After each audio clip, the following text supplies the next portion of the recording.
Hey guys, मेरा नाम है स्नेहल और आप देख रहे हैं स्नेह प्रोड। तो साउंड सिलेक्शन म्यूजिक प्रोडक्शन का सबसे इंपॉर्टेंट पार्ट है। अगर आपने सही इमोशन के लिए, सही चीज कन्वे करने के लिए सही साउंड या फिर सही इंस्ट्रूमेंट सेलेक्ट नहीं किया तो आपका प्रोडक्शन बेकार हो जाएगा।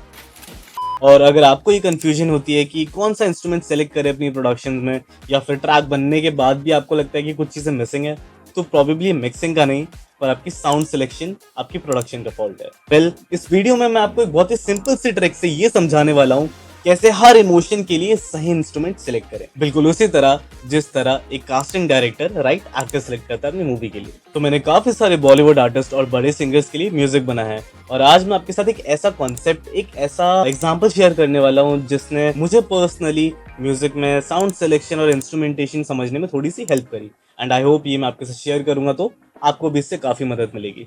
तो इस वीडियो को पूरा देखना क्योंकि आप इसे मिस नहीं कर सकते। तो सोचो कि आप एक फिल्म बना रहे हो। अब अगर मैं आपको बोलूं कि एक्शन फिल्म है, तो आप किन एक्टर्स को सिलेक्ट करोगे अपनी मूवी के लिए? वेल, मोस्ट लोग बोलेंगे अक्षय कुमार, ऋतिक रोशन, टाइगर श्रॉफ हो गया, अजय देवगन हो गया, क्योंकि ये एक्टर्स जब आते हैं इनको देख के ही लगता है कि हाँ कुछ एक्शन होने वाला है। लेकिन अगर मैं आपको बोलूं कि कॉमेडी फिल्म बनानी है, तो सोचो किन एक्टर्स को सिलेक्ट करोगे? जॉनी लीवर हो गया, परेश रावल हो गया, अगेन अक्षय कुमार दोबारा ये रोल भी कर सकता है, जावेद जाफरी हो गया। तो जैसा कि आपने देखा, different emotion, different story convey करने के लिए आपने एक सर्टेन सेट ऑफ एक्टर्स को चूज किया। ऋतिक रोशन, टाइगर श्रॉफ, इनको देख के ही लगता है कि यार ये मारधाड़ करने वाले हैं।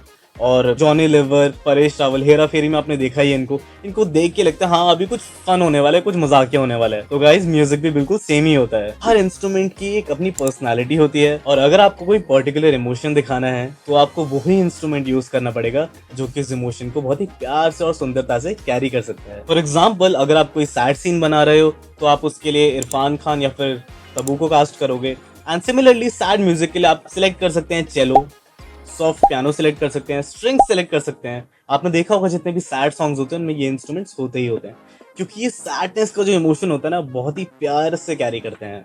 सिमिलरली अगर आपको एक रोमांटिक वाइब चाहिए तो आप सिलेक्ट करोगे शाहरुख खान को या फिर दीपिका पादुकोण को। रोमांस के लिए आप ऐड कर सकते हो गिटार्स को, है ना, या फिर आप ऐड कर सकते हो रोड्स पियानो को या फिर फ्लूट को। एंड अगेन अगर आपको एक्शन चाहिए तो आप सिलेक्ट करोगे ऋतिक या फिर टाइगर श्रॉफ को।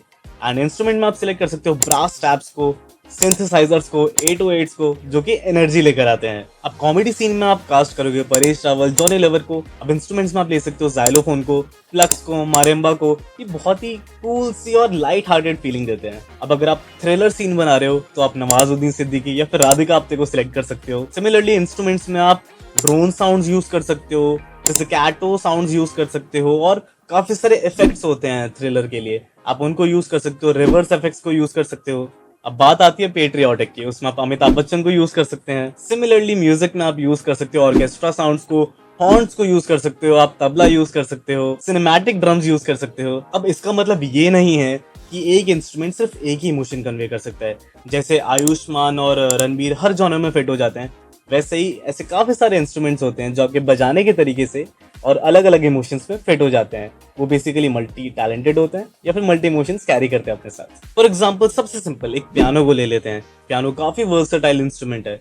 आप उसे सैड वे में बजाओगे तो वो सैड साउंड करेगा, आप उससे रोमांटिक वे में बजाओगे रोमांटिक साउंड करेगा, अपबीट वे में बजाओगे अपबीट साउंड के साथ तो अपबीट और पार्टी टाइप साउंड करेगा। तो पियानो एक ही इंस्ट्रूमेंट है, बट हमने उससे सैड, अपबीट, रोमांटिक तीनों इमोशंस निकाल लिए। तो इसका मतलब ये है, साउंड तो इंपॉर्टेंट है ही, बट उसका कॉन्टेक्स्ट और कैसे उसको बजाया जा रहा है वो उससे भी ज्यादा इंपॉर्टेंट है। तो मैं अब आप सब लोगों को एक होमवर्क देता हूँ। नेक्स्ट टाइम आप जो भी गाना सुनो, पहले देखो कि क्या इमोशन है उस गाने का, क्या वो सैड है, हैप्पी है, क्या है।